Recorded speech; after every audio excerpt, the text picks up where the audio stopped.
for me, it wouldn't have worked, and I think women shouldn't forget that they must think individually and not imitate men. That's the biggest mistake women make. Isn't something very primitive about society's demand that the woman who bears the child looks after the child, and that women, in the broader sense of the word, but to provide everything for a child, and not to let a child out in the street like European countries, certainly. This is one of the few places, this is a and the attitude in general is that women should have stayed at home. There's a school down the road, that's the only one that's got nursery facilities before they go to school.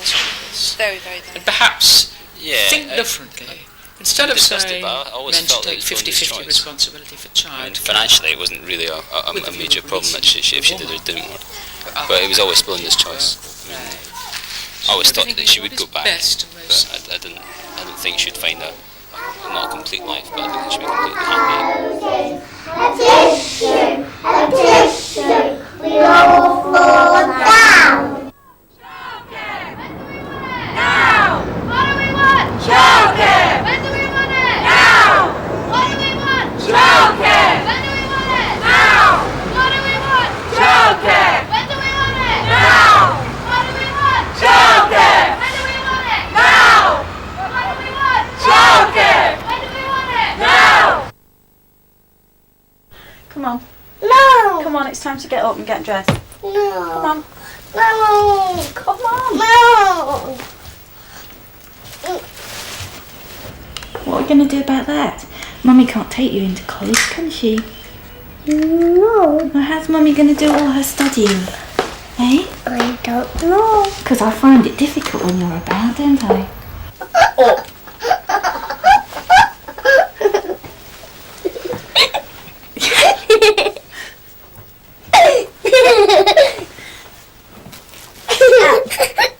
You was excited when you woke up? Yeah, no. Clapped your hands, didn't you? You said, oh, go to college with Mummy.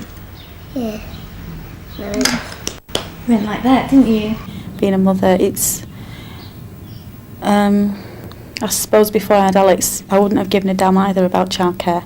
And now, of course, it affects me. Yeah, it's so isolating, just being with a child. It's not enough. But you don't get a choice. You have a child, and it's like you pay for it. You know, 'cause you've got to stay in every day. You've got to go through it all, getting them ready, getting them whatever. You can't afford childcare. I can't afford childcare. And then I was lucky enough to get him in a nursery. Otherwise, I wouldn't have had the opportunity. What do we want? Childcare! When do we want it? Now! What do we want? Childcare! My responsibility is also being a mother, helping to run the nursery and being a student. I did apply for a place here, but I was told there's a waiting list of, 2 years, so then I would have finished my course by the time she'd actually been allocated a place. People do have children, and you know, it's whether you like it or not, it's often women that have to cope with that. I mean, it's not as if it's a great political, thing that we're doing. We just want people to be aware of all the problems that are happening if you've got children. And I suppose I didn't really realise that before I had a child myself that there were these problems. Like, that's how I think most people in the college are. They just don't.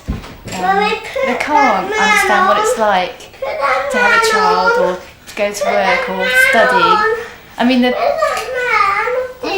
don't know where the man's gone. Improvements would you like to see perhaps the government making to help students or parents, or perhaps just childcare nationally?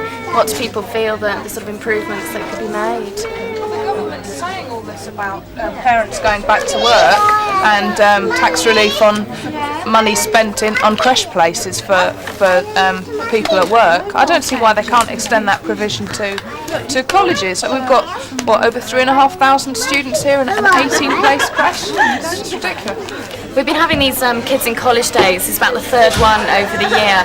We felt very much that we needed to start doing some direct action, having demonstrations, being very visible with the kids around college, proving to the college authorities that the problem isn't going to go away.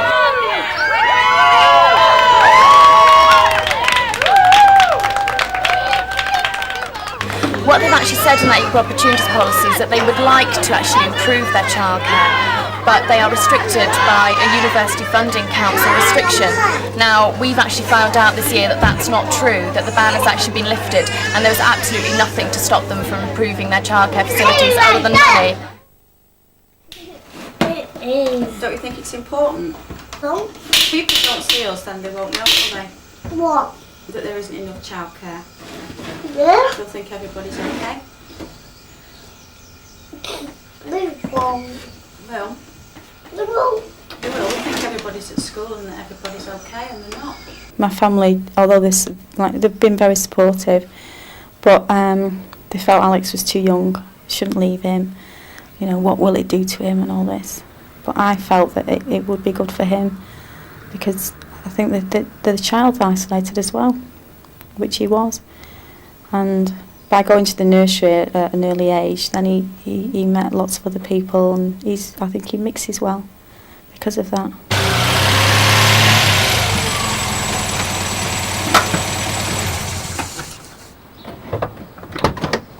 I feel like I'm handing him over to my mum. I just have total confidence in her, and if anything happened to him, I think I'd feel all right about it. I mean, she would do as my mother would do, and that's a really reassuring feeling when you're away from them so much. I'm in my third year of leaving him, really, and I think I've got just a bit more used to it. But you do have days where you wonder why you're doing it, why you're going through all this, and I think he's all right. It's more you. No, it's a relief. It's nice. It was nice. It was freedom, and it's not the same as going out for a night or going out for one day. It was freedom, and I knew I was going to go every week, and it was nice. But I also felt guilty about leaving him. Would he be all right? Would he cry when I wasn't there and all that? And and I still feel that now. When he goes to school, I still feel bad. I think you always do. You always feel like you should be with them, or you should spend more time with them, or do more things with them. I don't think you ever feel like you do enough. But I think that you need to think about yourself as well. Go on, press hard. Hey, so she's here. I'll see you tonight, okay? No. Kiss. Hello, Jack. Give me a kiss. Give me a kiss. I'll see you tonight. Go on. Bye-bye, mummy. Oh, it was just awful. It was just... Hey, I'll see you tonight, okay? It upsets you so much. I mean, he's always cried when I've left him, and I don't think you ever get used to that. Well, I don't. I think, and if you've had a bad night or you're tired, it just adds to your... with me, I think it's guilt that you're doing the right thing. It's just horrible, but I think I'd made a decision and I had to go through with it.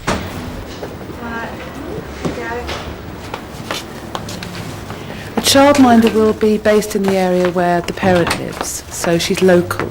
She'll be local to the child's community, and when the time comes she can take the child to playgroup, to nursery class, to mother and toddler group, to the toy library. So the child has been firmly rooted in their own community amongst their peers that they're going to grow up with later on. Well, I have two every day, and the third one I have 1 day a week. And I also take Amy to school. She used to be one of my children that I minded, and now I just take her to school. Childminders take more than one child from the same family, and they take children after the age of 5. So that's a tremendous benefit to working parents, that their childcare doesn't sort of stop dead at the age of 5, and then other alternatives have to be found. And about 40% of childminders look after children after school and during the school holidays. I started basically because I wanted to work, earn some money, but I wanted to also be at home for my own child. So childminding is an ideal job. You've got the best of both worlds. You can be with your own child and also be working as well. The National Childminding Association exists for that kind of thing, to form groups of childminders so that they can meet together in that way. They give each other support, they give each other advice, they can share toy libraries, equipment libraries and so on. We find that's very important. It's also a tremendous training resource. Where childminders are meeting as a group, they're far more likely to undertake training together, and they can learn from each other as well as undertaking formal training. Before I started coming here, I was getting really fed up with childminding. I've been doing it for nearly 10 years now, and I was thinking, I need to really move on to something else. But then I started coming here, and I thought, it's all right, I've got somewhere to go now. I think if you want to become a childminder, you don't only just do it for the money, but you do it because you like children. And if you like, and you look after them just as if they are your own, and they are happy to come to you. So I wish there was some sort of set wage, do you know what I mean? Because you have to discuss the money. And like most of us here, we don't like that side of it. We're not having to say to the mums, well, we need to be paid this and that. We don't like it. I mean, I know Olive's the same. So you get some mums and they come and they say, oh yes, that's fine. That's right. And then you get another mum saying, oh, that much? Is that what you're charging? I can't afford all that. Right. And, they seem to think that it's your job as well, it's your livelihood as well. But they can only ask what a parent can afford to pay. And most childminders are very conscious of the fact that it's hard for the parents they work for to find the money at the end of each week. On the other hand, about 2/3 of the childminder's wages are expenses which go straight out again in caring for the child, so that she's left at the end of the week with very little money indeed. And you will not find any childminder, for example, who has to pay tax on her earnings because they never earn enough. But it's a full-time job, from morning to If you was night. a nursery teacher, I mean, I don't know what the set wage is hourly there, but I mean, if you work 8 hours a day in a nursery, you're looking after children. And also, your hours finish, don't you? I mean, sometimes through no fault of their own, but our mums are delayed coming to collect the kids, so you've got them for longer. You have them for it's a long day. And the temptation then, if you can, is to take only parents on high incomes. Teachers' children are popular because they have nice school holidays, and to perhaps ignore the needs of parents who are lesser paid and can't afford your rates. And I think that means that parents in lower paid jobs often find childcare very difficult indeed to find. I think one of the difficulties of all of this argument is that there are many young girls that I know who are one-parent families who want to go to work. They don't particularly want to stay at home all day and be dependent on the state. But the cost of childcare is so much now that it just isn't worth their while to go to work. They would have to be earning well over £160 a week to enable them to pay for childcare, certainly in London, and then compensate for their lack of benefits. It's so much money to pay childminder when you go out to work. So I think, if you're a mother, you should really stay until the children are catch school age. The childcare should be shared between the father and the mother. A good parent, I think, is people who are prepared to provide sufficient time to their children to give them to the best of their advantage. Well, I'd like to see, like in work situations, that there have to be a creche. Women shouldn't forget that first and foremost they're women, and that, I think children... The effect of the church in Britain on women has been quite profound, and the attitudes to staying at home. The position of a mother in society is not as well respected as it ought to be in the United Kingdom, nor, as I say, is the Victorian era. The line of demarcation between men and women was very strong in this country, and I think that's partly attention paid by society to the needs of the working mother. I think the working mother... There is a shortage of skills, and women can fill that space, and that's really where we're at this moment.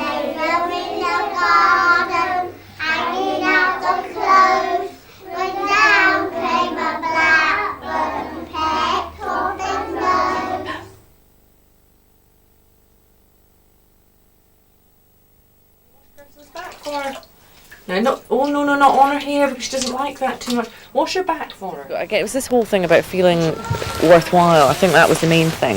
I just didn't feel that I had anything else to offer apart from being a mum, and that wasn't enough for me.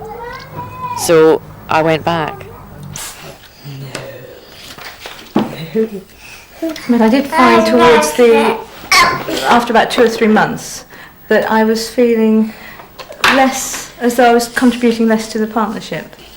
I don't know whether that was because I wasn't going out to work, because I wasn't bringing in my share of the money. I don't know what it was, but I did feel I was contributing less. of a set-up to retain staff within the hospital. Women were leaving to stay at home with their children because they couldn't find other facilities. So the hospital decided to set up the day nursery to retain staff and hopefully recruit more staff in the future. We have Midland Bank sharing some of the places. They are allocated a third of the places. Well, at the moment there's only a very tiny number of workplace nurseries and the majority are in hospitals. There's 20 local authority workplace nurseries, about 50 in hospitals, and perhaps 40. We're not sure how many employer-funded nurseries there are at the moment. The Midland Bank have opened 25 so far, but only 2 of those are nurseries entirely for their staff, and the other 23 are in partnership with colleges and hospitals. So there's an element of double counting. And I don't think so many people in the service side, maybe staff nurses on the board use it. I have a colleague who's in education, so a tutor uses it. And maybe some people in management, but I don't know. I don't know of the figures, but I don't know that a lot of the staff nurses that are on the board use it. It's also, it's £1.50 an hour per child, and I think for a lot of people, who aren't on a very good salary, that's actually quite a lot of money. And let's remember, it's the mother who's going out to work. It is her child, and it's absolutely crucial that she contributes towards the cost of caring for her child. I don't think we can look around and ask the state to take away from everybody responsibility for childcare for their own children. I see this as a partnership. I think childcare is too important to be left to private concern only. Under this government, it's unrealistic to expect that they're going to spend money on childcare. Although constant ministerial pronouncements say that more childcare is necessary and they advise people to open up more childcare, in fact there's no money and there's virtually no monitoring of standards. There's no provision for extra staff to monitor the standards in all the new nurseries that are setting up. I don't think we can look to the state to take that full responsibility. I think that's taking away responsibility from individuals, and that is an erosion of civil rights, if you like it. I don't think we can look to the employer to take up all the responsibility. That's an unfairness against other employees who don't have children. And I don't think we can look certainly to poorer mothers to pick up all of the tab, because they just won't be able to do it. As in all the best answers, it has to be a compromise.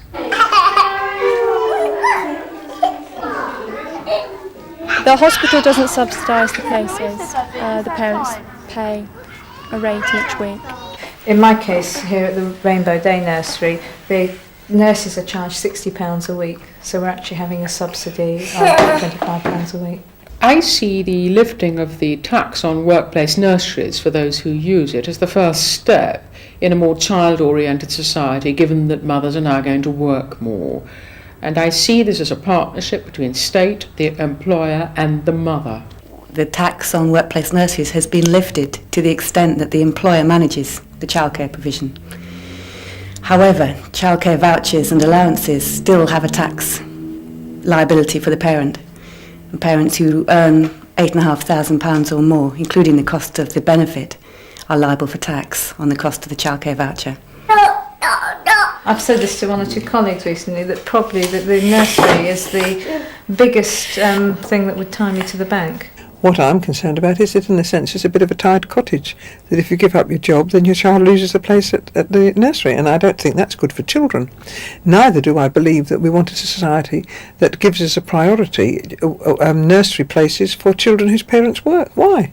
There are plenty of women whose children need that facility, who are in bad housing or who simply themselves want a break. All children, in my view, need socialising and need educational stimulation from a very early age, and to make it a priority for women that are working and then to lose it if they don't work, I think is crazy.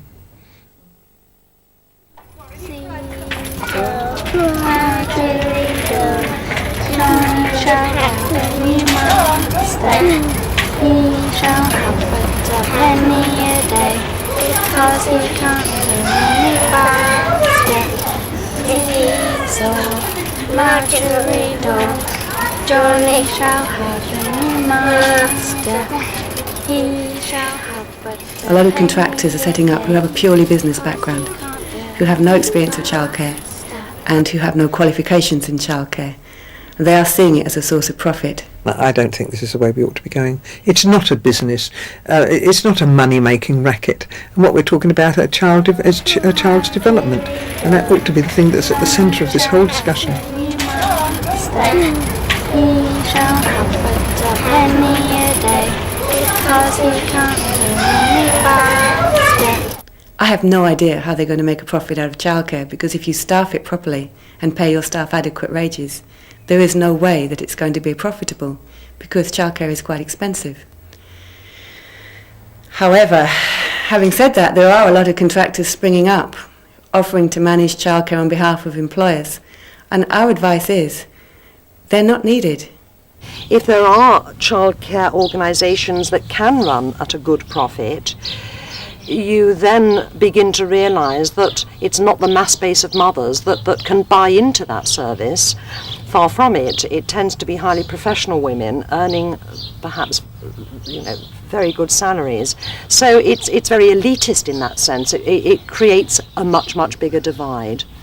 Growth in any field of activity certainly means one has to watch very carefully the quality of the provision that is made, and you are quite right in worrying about a proliferation of workplace nurseries, and will they all be of the right high standard? Well, that is why these nurseries have to be registered, and this gives the local councils the opportunity to check on the quality of care that they are provided. Are you a member of the NCMA? Yes. And the normal fees that you charge? £1.25 an hour.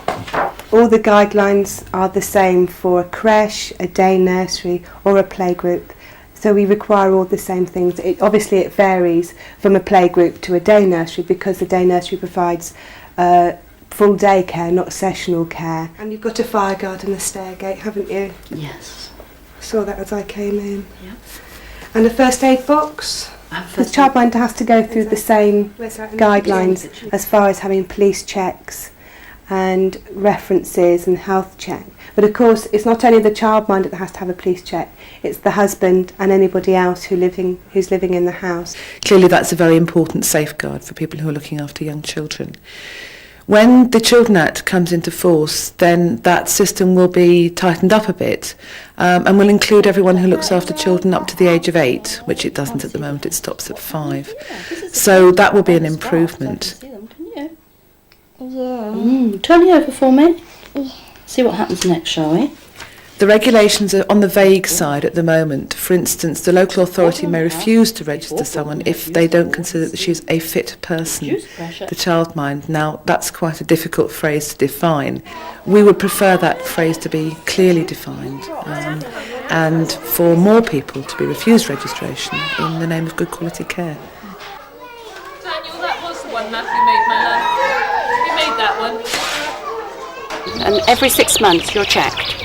They check your register, your children, your standards, check everything is as it was when you were first registered, so hopefully the standard doesn't change at all. If it does, then they have the right to close you down. I go and have a look at the building that they're hoping to use and just say whether I think it would be suitable or not. And then I get in contact with the fire brigade and they come round and have a look and give a report to me about their recommendations. And then the person who's going to run it has to get in contact. Perhaps what is looked for is things like physical cleanliness and numbers of square inches per child, rather than the quality of the relationships within the nursery and the way whether or not the children are actually responded to appropriately. I mean, I think most people now in this debate are stressing the importance of quality of care for children, but very few people actually say, what is this quality? They know it's a word you should discuss. And it's really, what is substitute parenting? I mean, first of all, you need to look at what is good parenting, which I mentioned a little bit earlier, which is somebody who gets to know a child and a child feeling it's being known, and that nurses can, and teachers, nursery teachers, can organise their institutions in such a way that this can happen. You can see, I think, in this video how in a small group the children are really involved in what's going on. There's a lot of talk between the staff, the carer and the children. She's talking to them, they're talking back, it's all making sense. they feel that they're saying something that's then responded to, it's understood. So you're just stepping in and filling that gap and taking that role for the mother, I think, and providing the carers of the quality we're all looking about. Then the children don't seem to suffer at all. You've got to build a bond and a relationship, and the parent has to accept your bond with their child, which is quite a big thing for a mother to be able to do. In my opinion, this is the cost that mothers who want childminders have to pay, because a young child needs to feel attached to whoever it is looking after them. Some mothers say, well, he's just as fond of me as he is of his childminder. That may be so, but I don't think that someone else's child is the same as your own child. There's a different quality of feeling about And provided it's done very carefully, then someone can take the role of the parent. But it's no good just putting them here or thinking that's good for me. It has to be good for the child and fit in with the parent. I think this is what it's all about. Yes, you're very much like a surrogate mother, aren't you? Yes. For some the of your role of the children. child comes first and the parent afterwards, I'm afraid. Whereas this group, where there's about 30 children and one person trying to read a story to them, half the time is being taken quietening them down. The other staff, who could actually be reading stories to small groups of children in the same way as in the previous situation, are just sitting listening. There's a great deal of autoerotic behaviour, thumb-sucking, touching of ears, sort of self-comforting that goes on. A great deal of boredom. If those 4 staff who are just lined up would actually break up into small continuous groups, that they meet the same children every day for their lunch, for their stories, so that they get to know each other. If you think that in fact it's the early years that are the whole basis for later functioning, it's important and crucial that we actually get this time right, because if you have a secure base, if a child feels secure early on, has an attachment figure that it feels it can trust, that it knows it, then very soon will learn that it can begin to safely go out and explore the environment and know that that person is there, they can come back to, they can trust. And that's what we need to foster in any kind of care for young children.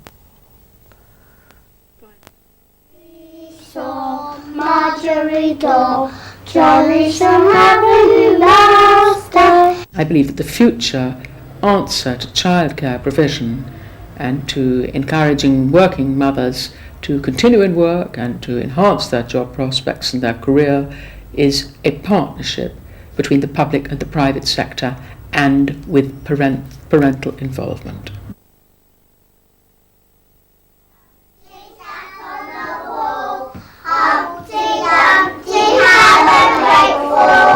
I think, was it the Secretary of State who said recently that childcare is very expensive? Well, I think it is. And I think that has to be recognised. But then so is defence, Where are your values? Spend on defence or spend on childcare?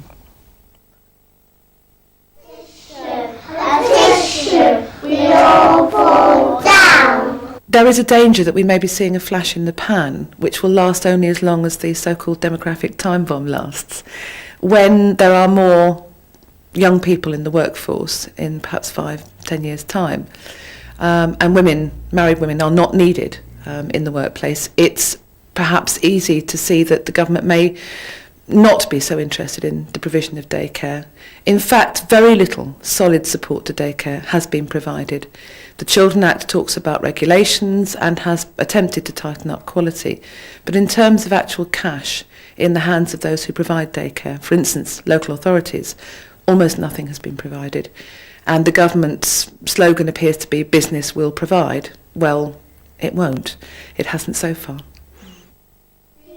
So Marjorie Dole, jolly shall have a new master.